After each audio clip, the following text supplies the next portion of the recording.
کیا بات ہے. اقتبا جب کرتے ہیں تو اقتبا کا کیا مطلب صرف یہی ہے کہ ہاتھ یہاں ہے یا یہاں ہے یا یہاں ہے؟ نہیں، یہ کوئی یا اقتبا کا مطلب یہ ہے کہ میں نے وہ کردار اڈاپٹ کرنا ہے جو میرے نبی پاک صلی اللہ علیہ وسلم کا ہے. بے شک شاہ صاحب، حقیقت میں تو اتباع کا لغوی، لفظی، مانن، حکمن، کنایتن، درایتن کسی بھی اعتبار سے دیکھا جائے تو مانا ہے کہ ان کو فالو کرنا ایز اٹ از. اب دیکھیں نا، قوت برداشت ہے جو نبی پاک صلی اللہ علیہ وسلم نے قوت برداشت آل محمد کو، صحابہ کرام کو جو انداز سخن سکھایا، انہوں نے اسی کو کاپی کیا. مثلا ایک شخص تھا یہودی بچہ، آپ نے بڑی مشہور حدیث پاک ہے، وہ حضور کی بارگاہ اقدس میں کھڑا ہوتا اور حضور کی گفتگو سنتا. ایک دن بیمار ہو گیا، آیا نہیں، صحابہ سے پوچھا بھی کدھر کا جی بیمار ہے، لیل ہے، آپ اس کی عیادت کے لیے چلے گئے. جب اس کی عیادت کی، اس کے سر پہ ہاتھ رکھا، دست شفقت رکھا، قوت برداشت کا انداز سخن دیکھو کیسا. کلمہ پڑھا کے رخ زیبا پلٹنے لگا تو اس کے والد نے کہا یا رسول اللہ، میرے گھر میں تشریف لائے ہیں صلی اللہ علیہ وسلم اور مجھے محروم کیا. میں بھی چاہتا ہوں کہ جو انداز سخن، جو کرم نوازی اس میرے بچے پر ہوئی مجھ پر بھی فرما دیں. یہ حقیقت میں رسول خدا صلی اللہ علیہ وسلم کا حسن اخلاق، قوت برداشت اور احسان کا منہ بولتا ثبوت تھا. آج رہتی دنیا تک ہمیں بھی یہود و نصارہ، ہمیں بھی اپنے بیگانے، ہمیں بھی اپنے تمام مکاتب فکر سے بالا تر ہو کر انسانیت کا جذبہ اپنے دلوں میں رکھیں گے تو یہ کارواں سوئے منزل، سوئے جنت الفردوس روانہ ہوگا. میں آپ کی بات کو بڑھاتے ہوئے صرف ایک بات آپ لوگوں کی اجازت سے کہہ رہا ہوں کہ جب آپ کا مرشد ٹھیک ہوگا نا، پھر آپ مرید بھی ٹھیک ہوں گے. جب بابا ٹھیک ہوتا ہے تو پھر آپ ٹھیک ہوتے ہیں. زندگی میں بابے ٹھیک بنانا بھی بہت بڑا کلاس ہے. بہت ممنون، بابے کی پہچان. بہت شکریہ چیترا بھی صاحب. یہ بات جو ہے نا، یہ ذہن میں رکھیے گا کہ وہ یہودی بچہ جو تھا، اس نے ابھی کلمہ نہیں پڑھا تھا، اس نے صرف میرے نبی پاک صلی اللہ علیہ وسلم کے چہرے کو دیکھا تھا. میں مختصر، جب گھر میں آئے رسول پاک صلی اللہ علیہ وسلم اور اس نے اپنے باپ کی طرف دیکھا، مرنے والا تھا، تو اس نے کلمہ پڑھ لیا. صرف کلمہ پڑھا تھا، کوئی عمل نہیں تھا اس کا، صرف عشق رسول تھا. اس کی قبر میں میرے نبی جب خود اترے تو وہ پاؤں پہ اپنے پنچے پہ چل رہے تھے. اب اس قبر میں کون کون شامل تھا یہ پھر عرض کروں گا. جب صحابہ نے پوچھا کہ یا رسول اللہ، آپ کیوں اتنے پسینے میں شرابور ہیں، پنجوں پہ کیوں چل رہے تھے؟ نبی کہہ رہے ہیں کہ وہاں اتنے فرشتے تھے کہ جگہ کم پڑ گئی تھی. خدا کے واسطے یہ اقتباس سیکھو اپنی زبان سے، اپنے اخلاق سے. ہو سکتا ہے اللہ ہماری کم نوازوں کو معاف کر دے، لیکن ہمارے معاملات جب تک دنیا میں صحیح نہیں ہوں گے خدا معاف نہیں کرنے لگا. بسم اللہ.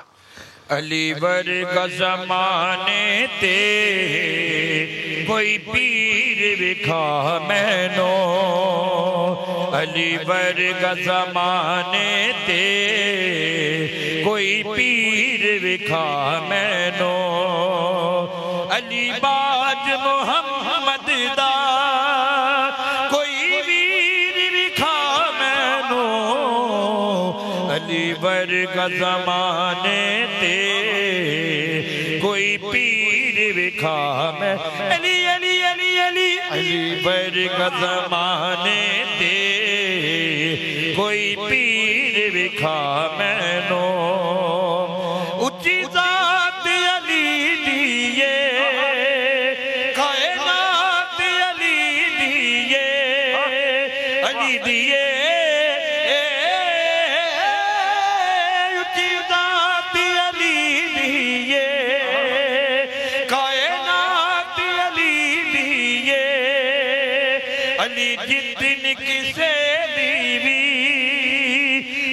جتن کسے دیوی جاگیر وکھا مینو، علی ورگا زمانے تے کوئی پیر وکھا مینو، ایدہ ہتھ ید اللہ چہرہ وجہ اللہ، ایدہ ہتھ ید اللہ